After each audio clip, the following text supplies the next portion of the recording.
Welcome to This Explainer. When we think about global security, we almost always look up at the skies or, across land borders.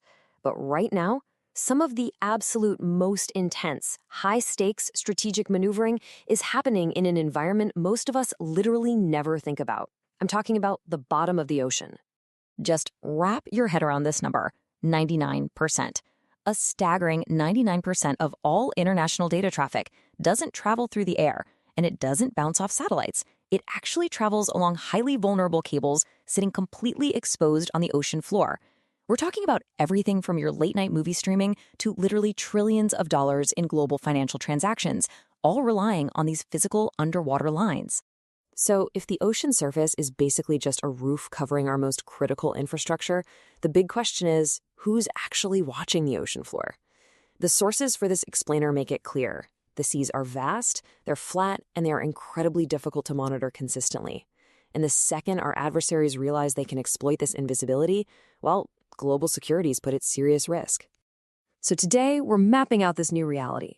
We're going to cover the new ocean battlefield, the gray zone threat, NATO's AI surveillance response, seabed to space intelligence, and finally, the future of naval warfare. All right, let's jump straight into part one, the new ocean battlefield.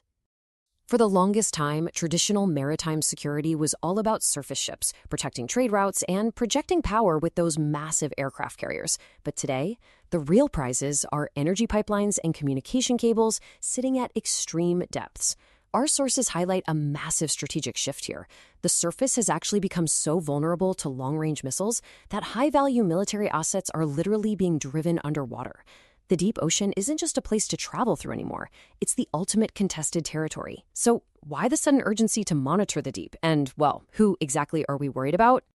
Which brings us to Section 2, the gray zone threat. And we know this gray zone warfare is already happening. Just look at the recent deliberate sabotage and those highly suspicious anchor dragging events. In 2022, the Nord Stream pipeline blast proved exactly how fragile our undersea energy infrastructure really is. And then, in 2023, a whole series of anchor dragging incidents in the Baltic Sea ended up damaging vital cables. Now, the key here is plausible deniability. Was it just a clumsy accident by a commercial crew, or was it a calculated attack by a hostile nation? That exact ambiguity is where the gray zone thrives, operating just below the threshold of an actual armed conflict. We're also dealing with a massive clash in how different nations operate at sea. On one hand, you have Western norms of open shipping and transparency. On the other, you have global rivals using commercial assets for geopolitical games. Take China's doctrine of civil-military fusion, for example. The sources explain how this blends civilian distant water fishing fleets and commercial ships right in with military intelligence gathering. It essentially creates this massive dual-use network. Suddenly, everyday maritime activities can become surveillance or logistical support ops, which totally upends the traditional Western idea of peaceful, civilian-only navigation. And then there's the electronic warfare side of things. Technical vulnerabilities in GNSS, that's Global Navigation Satellite Systems, are exposing our critical maritime infrastructure to jamming and spoofing. By messing with these signals, bad actors can literally blind both commercial and military navigation, creating these pockets of localized chaos. Just imagine a drone swarm or a massive cargo ship being fed fake GPS coordinates, causing them to veer totally off course. It's an incredibly low-cost tactic, but the disruption is huge. All of this has led to a pretty candid admission from NATO leadership.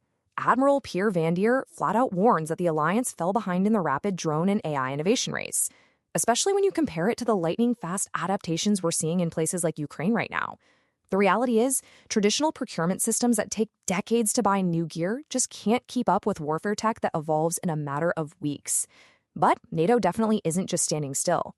Let's dive into their comeback in Section 3, NATO's AI surveillance response. To close this widening gap, NATO is aggressively procuring advanced assets. Experts are calling this NATO 3.0. This new arsenal includes MQ-4C Triton maritime surveillance drones, RQ-4D Phoenix high-altitude drones, and brand new Saab Global Eye aircraft to replace their older radar planes. On top of all that, they've launched the Drone Edge initiative, which is a massive $40 billion commitment aimed at developing counter-drone tech and training thousands of new operators. To put that spending into perspective, $4.5 billion of that is just for 5 of those Triton drones alone. But honestly, the capability they bring is an absolute game changer. These high-altitude drones can stay up in the air for up to 30 hours straight. They can scan vast stretches of the ocean from over 15 kilometers high, detecting threats early and beaming data back continuously, all without putting a single human pilot in harm's way. And here's where it gets really strategic. By deploying the RQ-4D Phoenix drone to Norway, which is actually a first for this specific platform, NATO is pushing its surveillance directly into the high north. The geography here is absolutely critical. From Norway, NATO can persistently monitor the Norwegian Sea, the Barents Sea, and the Arctic approaches.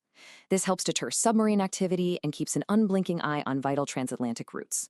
And you can bet rivals like Russia and China are watching this deployment very, very closely. But how do all these fancy new systems actually talk to each other? That brings us to Section 4, Seabed to Space Intelligence. Enter a concept called S3A, which stands for Seabed to Space Situational Awareness. You can think of S3A kind of like a planetary nervous system. So instead of having isolated ships or a single satellite operating totally in the dark, S3A takes all this fragmented sensor data from the absolute bottom of the ocean all the way up to outer space and fuses it into one single cohesive picture of the battle space. To do this, NATO relies on cloud-based AI platforms like one called Mainsail to crunch all this data instantly so human operators don't get completely overwhelmed. The way this intelligence gathering works usually unfolds in 3 steps. Step 1. Synthetic aperture radar, or SAR satellites, bounce microwave signals down to Earth. This lets them pierce right through clouds and darkness to track ships globally, no matter the weather. Step 2. Drones act like reaching hands, sweeping the ocean surface to get a close-up look.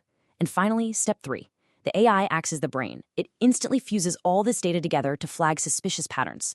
So, if a commercial fishing vessel suddenly turns off its tracker right over a known fiber optic cable, the AI catches it instantly. It completely strips away that plausible deniability we talked about earlier. This massive integration of space, sea, and AI leads us perfectly into Section 5, the future of naval warfare. We are witnessing a truly profound shift right now. Traditional naval warfare relied heavily on these massive, heavily manned, and let's face it, incredibly expensive surface fleets. They relied on human analysis and were dragged down by really slow procurement cycles. But according to the sources, we're shifting into an era of decision-centric warfare. This new model relies on distributed swarms of autonomous drones, what defense analysts are calling attributable precision mass. We're talking about interconnected fleets that can act incredibly fast, entirely guided by AI command networks. And the economics of this new reality are just brutal. We're seeing multi-million-dollar traditional defense systems being completely overwhelmed by commercially available drone technology that literally costs less than a used car. In this new era of combat, the ultimate weapon isn't the biggest ship anymore. It's the speed of innovation. To even survive, militaries have to adopt what NATO commanders are calling adaptation DNA. This means testing unproven technologies under real combat conditions, tweaking AI algorithms in a matter of days instead of years, and successfully blending civilian and military tech. The goal is simple, but incredibly hard to pull off. You have to outsense, outdecide, and outfight the enemy at actual machine speed. Which leaves us with one incredibly crucial question to take away from this explainer. As the speed of war dramatically outpaces human cognition, and we start trusting AI systems to fuse data and identify targets all over the globe, who is actually going to be pulling the trigger in the oceans of tomorrow? Can human commanders truly maintain meaningful control in a fully automated machine-speed ocean battlefield? It is a huge strategic dilemma, and it's one that's going to define global security for decades to come. Thanks for learning with us today, and we'll catch you in the next one.